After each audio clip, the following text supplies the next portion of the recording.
Welcome to Basic Brewing Radio. I'm James Spencer, and joining me today in this special jazzy audio podcast is my friend Steve Wilkes. Hi, James. Thanks for having me today. Well, thanks for being here. We decided to try something a little different today. We're drinking a brewed beverage this morning, but it's not beer. It's not beer. It's coffee. It's great coffee, too. And we're at La Maison des Tartes. La Maison des Tartes. The House of Tarts in Fayetteville, Arkansas.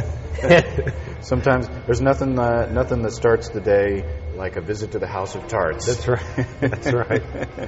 Well, this is a wonderful French bakery and restaurant, and we just thought we'd come down here and have a cup of coffee and a pastry and talk about beer. And you know, before we get our day going, we thought we would take advantage of the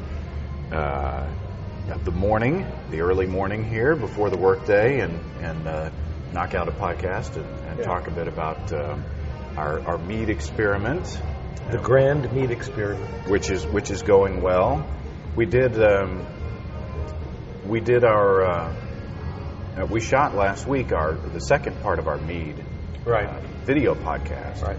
And I know that there are some out there who listen to the audio podcast and don't do the video podcast because of, bandwidth restraints or whatever. Sure. So I wanted to make sure that they were included in the fun. Mm-hmm. And for those of you who do have broadband, the video podcast will be airing sometime this week, probably. Oh, great. So maybe by the time this is out, the video will be out too. I'm in the process of editing that. Yeah. But you want to let us in on where we are in the Mead experiment? The Mead experiment. Well, so we got together last week, and we took our 5 gallons of just traditional Mead that we had made, about 2 months ago. Right. We had put it into the primary, which was, and help me with the recipe. It was 15 pounds of honey. It was 4 quarts. 4 quarts, which of I think is 12 pounds. 12 pounds of honey, and 5 gallons of water, yeast nutrients. So we made 6 gallons of Mead. Right. We said we made 5, but when you add a gallon of honey to 5 gallons of water. That's right. This is because we took math patterns in college instead of actual math. I actually clept out of my math in college. I haven't had math since high school. Yeah. Oh, boy. So at any rate, we got together then last week, and we filmed racking it onto the secondary. But instead of just racking the whole shebang into one secondary fermenter, we broke it out into 6 1-gallon fermenters, secondary fermenters. Mm-hmm. Now, we didn't actually end up with all 6 gallons. We lost some, so we had about 5.5. Right. But we did get a gallon, and here's the fun part. We flavored these with 5 different flavorings.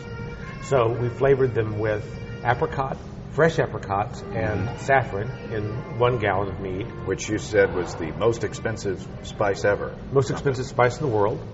That's right. Currently. I guess the price, like salt, was extremely valuable at one time. That's true, but we didn't make a salt Mead. no matter how expensive it would be. I was just qualifying my ever comment. Currently. Today's market prices. Yeah, lobster Mead. So everybody might be familiar with the apricots, which are kind of peachy, right? Right. But what does saffron do for it? Well, the saffron adds for kind of an exotic flavor, but depending on where you live, if you live in the Middle East, you have saffron a lot, so it's not so exotic. But saffron is just a wonderfully kind of mildly pungent, very unique flavor. It can overpower a dish. I cook with it a fair amount, and so you have to be careful with how much you use. But it lends a beautiful color and just a really fragrant bouquet and flavor to whatever you put it in. It's very common to put it in rice or put it in cream sauces or cream soups and things like that. We thought it would pair well with the apricot, and so we put a half a gram, I believe, of saffron into paired it with 1 1/4 pounds of apricots into our 1 gallon of Mead. So we'll see how that comes out.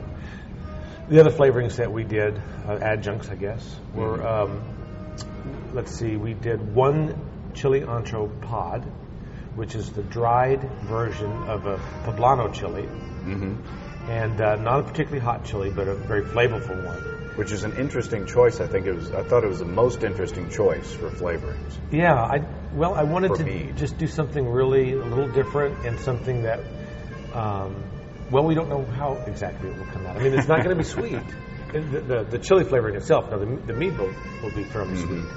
But whereas like the apricots will add a sweetness, Right. a definite perceived sweetness to it. Right. But this will not. On the other hand, I think it'll be great, and I think I'm just anticipating a really nice Mexican dinner with it, of some kind. And I'm surprised with the coloring of the ancho mead. And I showed you a photograph of, thanks to my new cell phone. I showed you the ancho mead is actually fairly dark in color, and I thought, when you put that dried pepper in there, I thought, now how are we going to get any flavoring out of this dried thing? Yeah. But it's reconstituting, and the pepper is looking much like a fresh pepper. The pieces are, and the color is getting to be kind of a deep red. It's like a garnet color. Yeah, which is about the same color as the extract mead that we made. That's right. We used an extract or a juice concentrate actually of black cherries that I'd gone to our local organic food store and picked up this very heavily concentrated cherry juice, and we added an ounce of that to our 1 gallon of mead, Which is 30 milliliters. Yes, but don't quote me. That's right. I think it's 30 milliliters. What would that be in drams? I don't know yet. What percentage of a hogshead is that? It's a 1/290th of a hogshead, something like that. We're going to be experts in world measures by the time we're done with this. That's right. But at any rate, so we kind of guessed on the amount. Well, and for all of this, we just used measurements or amounts that we thought would be appropriate for 1 gallon batches. So for instance, on the gallon that we did with a spice, we used allspice and arrived at the amount of allspice to put in from my very light research of skimming some other recipes that I had seen. Google. Yeah. And the consensus seemed to be about 25 or so berries, lightly crushed. For 5 gallons. For 5 gallons. So I used 6 berries and lightly crushed them, and we'll see what that does. Allspice is a great spice, and it's called allspice for a reason, because it kind of incorporates all the nutmeg and clove and all these wonderful flavors that you get from it. So I think that'll be good. And what have I left out? We got the the blood orange juice. Yes. So we did a 1 gallon batch. This is so confusing. We did a 1 gallon batch where we juiced 6 blood oranges, and which are red in color. If you've never seen a blood orange, right. The outside looks like a regular orange. Right. Inside the meat, yeah, is pulp is red. So yeah, and so we just juiced that, strained it, got as much of the pulp out as we could. In fact, we strained it through a coffee filter. And it worked just fine. Yeah, great. And added our mead to that, and so now, and then we left the last of the mead that we topped everybody off at a gallon, and then we had about a half a gallon left of just a straight honey mead, which we with tried. no flavoring, which we tried and was great. Yeah, it's very drinkable as it is right now. Yeah. It just still at room temperature.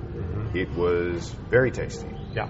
So we had the apricot saffron, the ancho chili, the black cherry extract, allspice, blood orange. That's right. Those are the 5 flavors. And what got me, and we took the easy route in making this mead, because you can pasteurize your must. Before you go into the fermenter, you can, and you're mixing your water and your honey, you can choose to pasteurize that. Bring it up to 160 for, what is it? About 15 20 minutes? Yeah. Or 140 for a longer time. For a half hour. We decided not to do that. And what we came out with was a mead. The plain mead is just fine. Oh yeah, it tasted wonderful. Yeah. And you don't want to boil honey because then you destroy you lose the floral right. characteristics and flavor of it. Yeah. And then also, when you add fruit to mead, you can also decide whether you want to pasteurize that or not. And we didn't. No, because we already had the mead. It was already mead, and it had such a high alcohol content that right. It should take care of itself. Yeah, yeah. And we were talking before we started recording. How long are we gonna let these batches sit? And I guess we don't know. No, but I'm thinking that at least the ancho one, I think we should pull off a little early or earlier, in that I have this fear that there might be some tannin or some kind of astringency in the pepper itself, that we might want to pull that off and not let it kind of leach out every last little bit of oil. I think that the cherry concentrate, we could leave that exactly like it is. Yeah. The allspice, same way. It's just not that heavily flavored, I guess. The blood orange is the same way. The apricot's the same way, I suppose. But the ancho, I think we might want to pull that off fairly quickly. What do you say, like a month? No, like a month from now. So we bottle it. The beauty of it is we can just check it. We can just check it and see if we like the flavor. We can just pull a little bit off and taste it, and if we go, ooh, that's really good, then we bottle it. Bottle it. Now the thing that intuitively, there's a lot of pulp with the, and I keep forgetting the name of that fruit, the apricot. It's either a steam train or the espresso machine. I'm not sure. Or the dentist office. It's either, yeah. Oh no, that's the dentist office next door.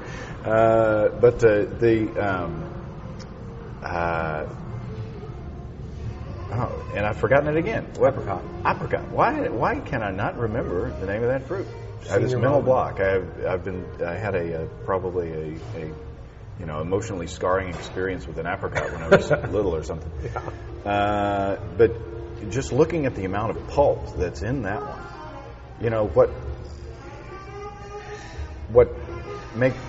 just a thought that I get is, ooh, that's going to rot. But it's in like a solution that's 10% alcohol, something like that. Yeah. And we didn't take a hydrometer reading at the beginning of the... No. One of the things that we goofed up on when we made this mead, we didn't take a hydrometer reading because we broke Steve's hydrometer. Yeah, that hit the floor. Hit the sticky floor. It was sticky from our spilling must on it. Anyway. The apricots are in this solution that's fairly high in alcohol, so they should be okay. There shouldn't be any mold or anything growing on that. No, I don't believe there will be, no. So those should be safe to sit in there for months? Yeah. I'm sure they will be. So what we'll do is we'll just periodically have an excuse to get together and taste our different batches and see how they're coming along. And the only danger is that since it's only a gallon, we can't afford to taste very much, and there'll be nothing left to bottle. But such is science. Such is the sacrifice for science. That's right. Yeah, I mean, if we put these in 12-ounce bottles, that's only, we got, a 6-pack out of 3/4 of a gallon. So, not much more than a 6-pack of each batch. Right. So, that's the one drawback of doing, splitting it into small batches is that if you really like the one flavor, you're going to have to make it again to make a big batch. But what's cool about this is that hopefully we'll like all of them, but there might be one of them that just really sends us to the moon, and we can just hop right on it and make another batch and make a big batch. And if one of them really bites... It's terrible. We've only wasted a gallon. But I have a feeling that the worst one out of those batches is going to be wonderful. Yeah, I do too. It's just... and it's beautiful. Yeah, they all have a lovely color. I'll have to put a picture on the. I'll put a picture in the episode description of this podcast on basicbrewingradio.com, so you can check that out. You can see the mini carboys of mead as they are. Yep. And I wanted Mini to Carboy was the girl I went to school with. She was a buxom lass.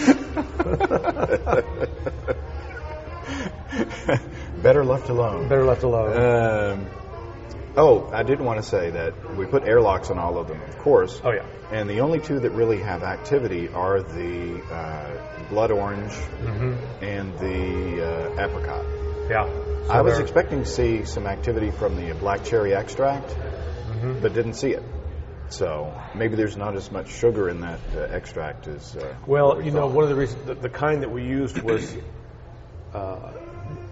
a kind that didn't have anything added to it. So 1 ounce, it was completely natural. So even condensed down as much as it must have been, there just couldn't have been much sugar in there at all. Yeah. I mean, almost none. So that's good. So we're caught up on the mead. I think we've about beat that horse today. Well, I kind of wanted to use this in the format of the audio podcast. We can be more geeky than I feel we can on the video, because if you can listen to the audio podcast while you're driving to work. Yeah. And it's not like you're watching us talk about the geeky aspects of brewing.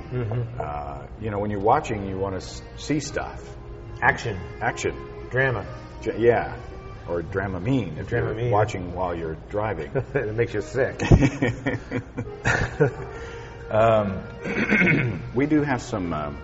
do we have viewer mail? We have listener mail. Listener mail. Well, there may be some viewer stuff in there too. But would you like to help me? Yeah. Usually I tackle those before I go to the recorded interview. But we're recording this close enough to the posting time that I feel like we can do this and be timely. Let's do. So you get 2 for the price of 1, which is free. 50%. So 50% of free. Got an email from Larry in Laguna Niguel, California. And if you'll remember, Larry was the one who wrote in last time talking about the 12 small batches of a single hopped ale. He and his buddy Ryan are doing this this experiment where they're splitting up in a 1 wort recipe. They did 8 on one day and 4 on the next. There's same recipe. They're splitting it up into small batches and then hopping it, doing a single hop with each of those batches. One with East Kent Goldings, one with Willamette, one with I can't remember. Sazerac. I don't even know. I can't remember what the if he sent me a list of the hops. Well, what a cool idea! Yeah. So they can really find out the characteristics of flavor and aroma characteristics of those hops by doing that experiment. But Larry wrote in with a clarification after listening to last week's show. So thanks very much for the acknowledgement on your podcast and on the website. I would like to restate that the 12 hop project is Ryan's, his neighbor's. He created and put it together and spent the money. I only assisted and provided some advice. I don't want it to seem like I'm taking the credit for it. So, maybe Ryan heard the podcast and said, "Hey, hey, wait a minute, Larry, what's up with that?" So anyway, I wanted to give Ryan the props for that. Props. Is that right? I think trying so. to be hip. I'm not hip. I'm not very hip. Tragically unhip. Well, you're a jazz drummer. You're infinitely more hip than I am. No, we don't say props. Larry says he will be brewing a batch of Amarillo ale this weekend. Yum. Batch number 5 for him. Hopefully it will come out as good as I have heard praise for yours. He plans to use the yeast from this one to ferment another batch of my strong ale, his strong ale, in a few weeks.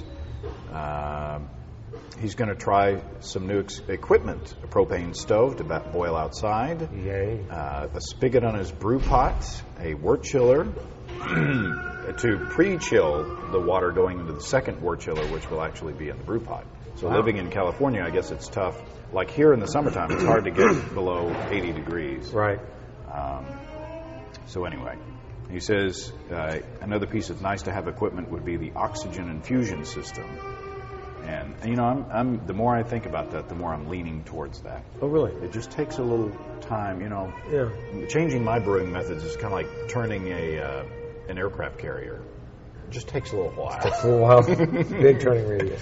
So thanks to Larry for that clarification. with Ryan, and good luck on the new equipment. It sounds like fun. Mm-hmm. Corey from Salt Lake City, Utah, says, I was just wondering if different beers condition differently in different bottles. For example, when I first started homebrewing, I used 12-ounce bottles and slowly started collecting larger 24-ounce bottles. I noticed that the beer in the larger bottles was noticeably better conditioned than in the smaller ones. It's interesting.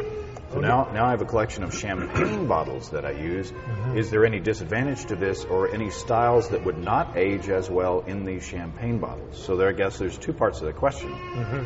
Have you noticed beers conditioning differently in different sized bottles? I really haven't. I don't have enough science to address that in any kind of scientific way. But I have bottled in both size bottles.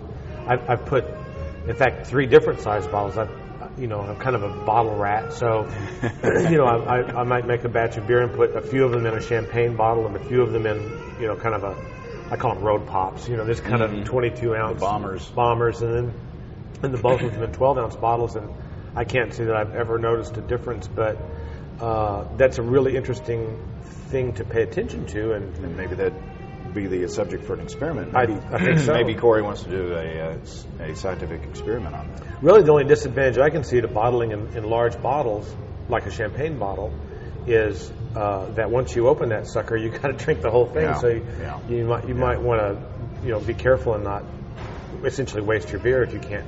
Get rid of the whole thing. That was part of my response to him. Is I haven't noticed a difference in the bottle conditioning between the sizes of bottles, but in bottling mead, I bottle in 12 ounces and I do champagne bottles. Mm-hmm. And when I'm down to the champagne bottles, it really takes an event for me to want to open one of those. Yeah. Now, the only other difference is which has nothing to do, I think, with his question. His question is about taste, ultimately. Yeah, conditioning the beer. But a champagne bottle will take more carbonation. It's a stronger bottle. It'll withstand more atmospheres of pressure. So, but I mean, if you're just, and that may be handy when you're doing a Belgian or something, which takes like 4 atmospheres or something like that. Where American bottles, as I understand it, are is it 2? 2. Yeah, are safety rated at 2 atmospheres. So. But other than that, I don't see any harm in bottling in champagne bottles, and the cheap champagne bottles, at least that I have been using, will take crown caps. Yep. So you don't even need a cork. Well, that's really interesting. I think that we should put that on our experiment calendar. The experiment list. And go ahead and bottle some up, in a champagne bottle and in some kind of a smaller bottle, and then get together 3-4 weeks later and do a tasting and see if we see any difference. And you called yourself a bottle rat. Do you want to tell your bottle rodent story? Oh, God, no. Okay. Just use your imagination on that one. Yeah. A mouse found its way into a bottle, and that was stored for years, I guess, out in the shop or somewhere, and I decided to get these bottles out and clean them all up and put them back in circulation, and I couldn't figure out what that lump was down there. Well, it was a mouse. Sounds like something out of the movie Strange Brew. Yeah, I just hope he died happy. That's all I can say. Gee, there's a mouse in our bottle, eh? And I threw that bottle away, by the way. Oh, in fact, I threw that whole box of them away. It just grossed me out so much. Yeah. So, tip to the wise. Word of the wise. I got a letter from a question from Scott of Saco, Maine.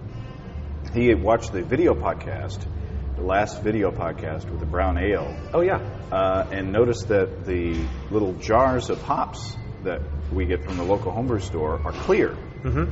And he was wondering, would there be a risk of the sunlight skunking the hop pellets? Right. So I wrote to Dave Wills of freshhops.com, where we get our hop rhizomes. Mm-hmm. That's FRESHOPS, only one H. And he said, and I told him that my Cascade hops are doing real well. One thing is like 6 feet tall. It's as tall as I am. That's great. I said, glad to hear the hops are doing well. I would not worry about your pellets getting skunky from the sun. The skunky compound that comes from hops is formed by a chemical change in iso-alpha acids, with the sun providing the energy for that reaction. Iso-alpha acid is the isomerized form, which means the hops have been boiled to become soluble in wort. Pellets are not isomerized until they are boiled. They can turn yellow from the sun, though, he says. So, it's, and you know, I thought about this thing the other day when I was on the patio and the sun was beating down on my hop pellets. I thought, am I ruining them? But then I thought, you know, these are raw hops, essentially, that have been ground up. And, you know, the hops are hanging on the vine. Out in the sun. Yeah. So anyway, after the alpha acids turn into iso-alpha acids, after you boil them, then you don't want to expose those to the sun because then you can get that skunky off flavor. Gotcha. So there you go. Yeah. So thanks to Dave Wills for that information. Thanks for Scott for the question. Any comments on that? I just no, not really. Now the turning yellow part is. I didn't get any sense that was necessarily a bad thing. I mean, you know what I mean? Yeah, he didn't say that it was a bad thing. Yeah. Jerry from Oak Creek, Wisconsin. Since you're currently presenting podcasts on brewing hardware, I have a question for your opinion. I want to begin all grain brewing. I purchased your DVD and want to make your Amarillo Ale for my first all grain brew. There you go. That's great. Get with the Amarillo Ale. And I have a question in regards to how big of a cylindrical drinking cooler mash tun I should purchase. I make 5-gallon batches. I read some pages from John Palmer's How to Brew, and he suggests a 5-gallon cooler. What is your thought, a 5 or a 10-gallon? I don't make too many big beers. I believe you use a 10-gallon. We do. We have. You have a rectangular cooler, which is even bigger than 10 gallons, right? Yeah. So that's Jerry, Oak Creek. Well, the only Wisconsin. thing that I would say to that is that it's nice to have a container that's bigger, that has, you know, that you're not filling up to the brim. Mm-hmm. It's just so much easier to work with. You know, that would be the only thing I would have to say about that. Well, and you know, with all due respect from John Palmer, which we've had on the show a couple times, and he's a super nice guy and super knowledgeable. I would say while you're buying, why not buy the bigger capacity? Yeah. You may want to make a big barley wine or something one day with, like, you know, you might go crazy with 25 pounds of grain. You know, grain's pretty inexpensive, like $1 a pound, something like that. Right. Also, with batch sparging, you might need that extra capacity, because I've noticed that with some batches, when I'm doing a batch sparge, you know, in the batch sparge, you do your first runnings, run them all the way out, and then you take, you know, the rest of the water that you'll need for your volume, and then pour it in there, and then drain it out again. So I've noticed that I haven't made any notes or anything as to where it comes in the volume of the cooler, but it gets up there. Yeah. So if you're planning on doing some batch sparging, you might want to go ahead and get the extra capacity. It won't hurt. It sure won't cost. You know, it won't cost much more money. It's not a great expense to just have that bigger cooler. Yeah, and it would be sad to invest in the 5-gallon now and have to buy a 10-gallon later. Yeah. So we don't get any commission from the 10-gallon cooler manufacturers, unfortunately. No cooler kickback? Yeah, no cooler. There's that train again. Yeah. Pardon me, boys, at the Chattanooga Choo-Choo. Nick from Hobart, Tasmania, Australia, writes in. He says, firstly, love the show. It's been an invaluable resource to me since I started brewing way back in December. He says, I have a question for you. I've been recently researching steeping specialty grain, and I've come across some conflicting information. Does the grain have to be crushed or milled before steeping, or does it vary depending on the grain? Any help would be greatly appreciated and will hopefully help my beers become better than they have been. Yeah. So what do you think about that? Steeping specialty grains, do they have to be, can you just throw the whole grain in there, or do you mill it or crack it? I'd mill it or crack it.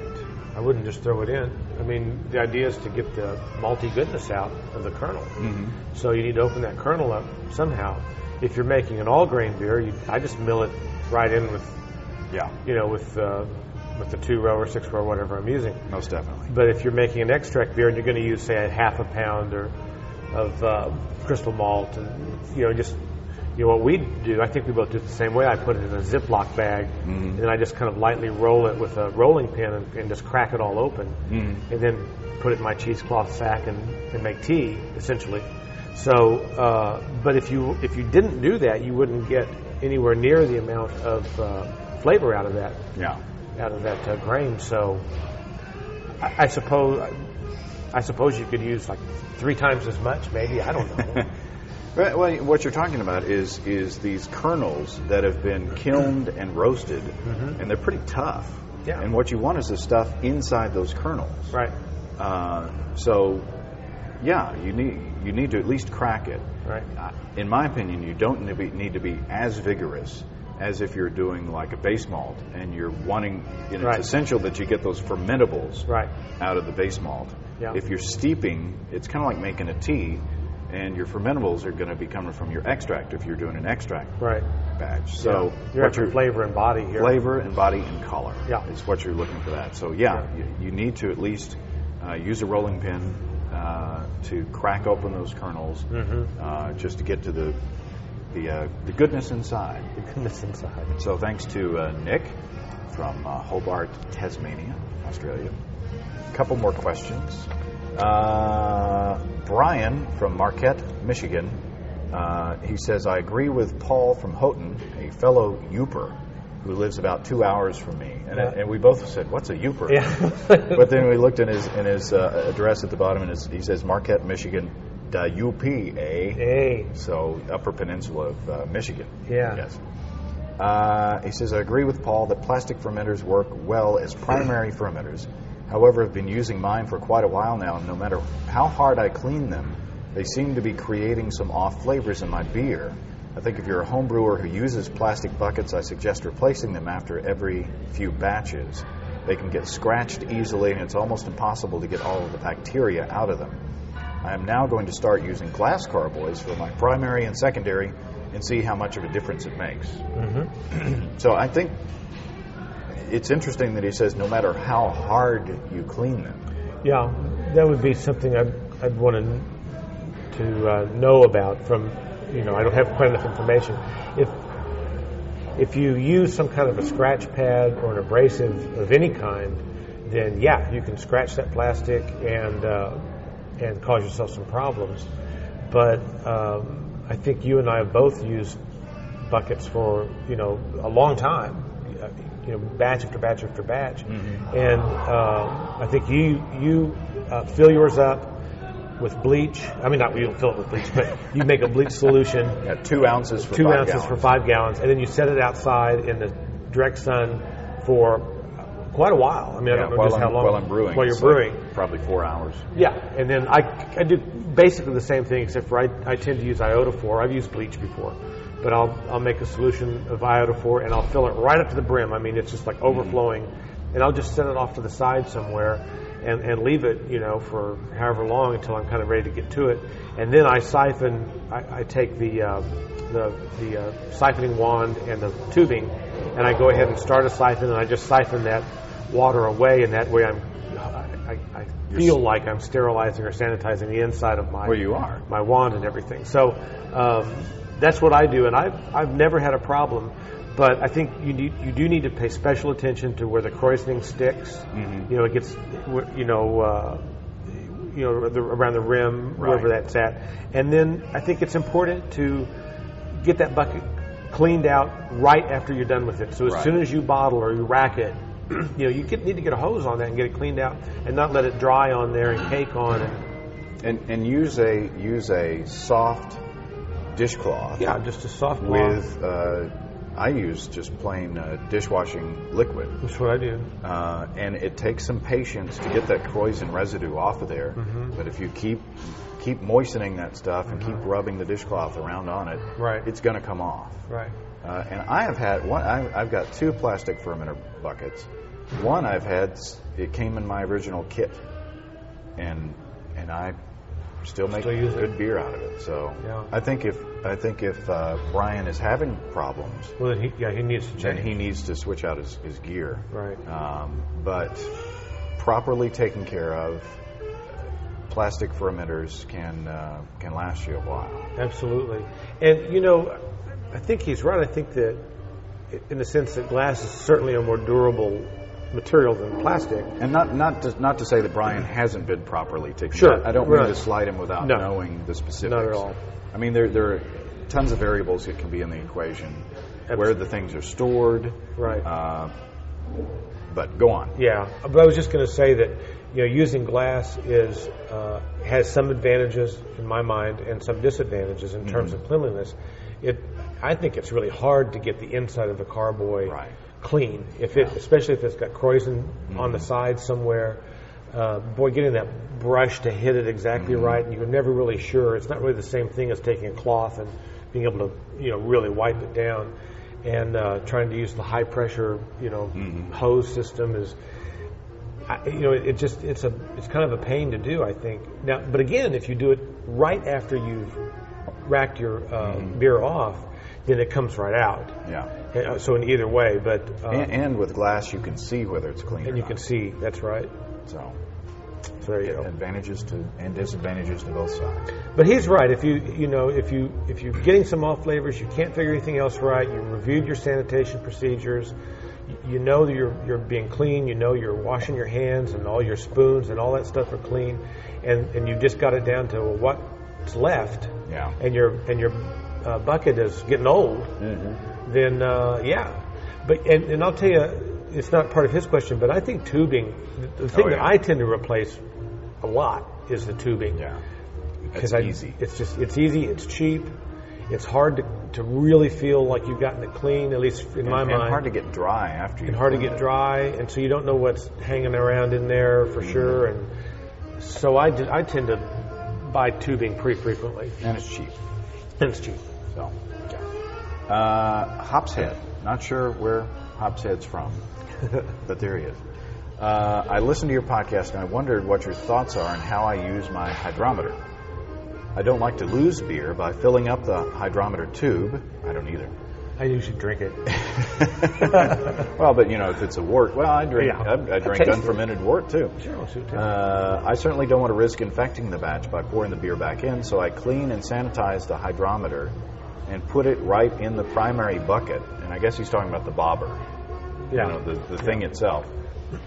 So he puts the floater thing in the primary bucket and take a reading for original gravity and gravity just before transferring to the secondary fermenter. I do not bother to take a reading after the secondary fermentation because I assume most of the fermentation takes place a week or so. Week or so it stays in the primary and mostly matures in conditions in the secondary. What are your thoughts on this? What do you think? I don't know. I never thought about it before. I guess you can get an accurate reading. I don't know. It'd be a little bit more difficult not being able to hold it up to the side and look at. It's glass. As long as he sanitizes it, it should be okay. Yeah, I don't think there's anything wrong with doing that. I mean, I don't know why there's any scientific reason why it wouldn't work. I mean, and I misread his question when I sent him the answer. I said I thought that he was saying that he didn't take a reading, a terminal gravity reading, but he's essentially doing that when he's racking into the secondary. Right. If he takes a reading that shows that he's reached terminal gravity when he's racking into secondary, there's really no need to take another reading at bottling. no, I don't think so. So I'm going to start dancing like the Peanuts. Yeah. King. Yeah. Look at Sherman. Whatever happened to Sherman? I don't know, but he was a great dancer. We never see him. So yeah, I mean, it sounds like he's doing all right. I think it's all right. Yeah, as long as you take your original gravity, then you take your gravity reading at the end of primary, and you should, if you've left it in there long enough to get done, and the krausen's fallen back in, you should have hit terminal gravity, and there probably won't be much movement in the gravity between the end of primary and the end of secondary. Yeah. So, good. I love it. Well, that's all I got. Well, I think that's plenty. Hey, I have to tell you about a novelty use that I came up with for Irish moss. This is a novelty use. Okay. So I'm making some stock the other night, some soup stock. And it's a vegetable soup stock, and there's a bunch of like little bitty things floating around there that I couldn't get strained out. And I thought, how can I make these fall out? And so I thought, well, I wonder if Irish moss, if I put half a teaspoon of Irish moss in here. I didn't even quite that much, just a pinch. I want to try it. So I took a little Irish moss and I sprinkled it over my soup. Now this is a clear stock. I'm getting like a consomme kind of a thing, but there's bits of herbs and things like that. So it worked. Oh my goodness! It fell out. It was just like whoop, and it clarified. So I couldn't believe it. You got soup trube. But then I had to rack it off because I couldn't pour. No, I just poured very carefully, and it was just fine. That's why your beer tastes like chicken soup. It's kind of or my chicken soup tastes like beer. It's good for cold. It's good for cold. Well, there you go. It's brewing technology taken for another application. Taken somewhere else. That makes sense. Hey, what do we got coming up in June that we're going to go to? Oh yeah, I think we need to. Yeah, we need to talk about that. We're going to the National Homebrewers Conference in Orlando at the end of June. What is it, the 22nd through the 24th, something like that? Something like that. I think the 21st is. Are we flying on Wednesday? We'll get down there on Wednesday. Yeah. Unfortunately, we have to leave on Saturday because we both have familial obligations we've got to get back. Right. But we'll be there long enough to catch some sessions and hopefully meet a bunch of listeners and hopefully spread the word about Basic Brewing Radio and Basic Brewing Video and hopefully enlist some new people into the Basic Brewing ranks down there. Yeah. Well, it's going to be a great time. I can't wait to go. Yeah, I'm looking forward to it. Yeah. We're going to take our recorders so we can remember what we did when we went down there. Take some photographs.